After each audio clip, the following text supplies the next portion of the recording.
এই পিঁপড়াটিকে হাঁস একটি চিনির টুকরো তুলে দেয়। আচ্ছা, এর কোনো আত্মীয় স্বজন নাই? জানি না। চিনির টুকরোটাকে নিয়ে পিঁপড়া তার রাজার কাছে চলে যায়। এখানে কি হচ্ছে? তোর আগে কইছিলাম তুই গাড়ি খেয়ে মদ চালাইছিস। চিনির টুকরো দেখে সব পিঁপড়া এক জায়গায় জড়ো হয়ে যায়।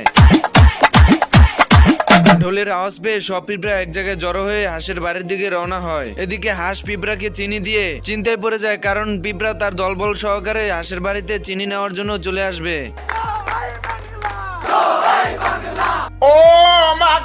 এরপর হাঁস দৌড়ে গিয়ে তার ঘরের দরজা জানালা সবকিছু আটকিয়ে দেয়, যাতে পিঁপড়ার দল তার ঘরে কোনোভাবে প্রবেশ করতে না পারে।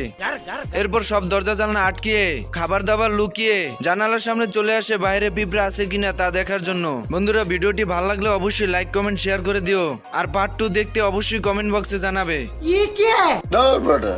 বেটা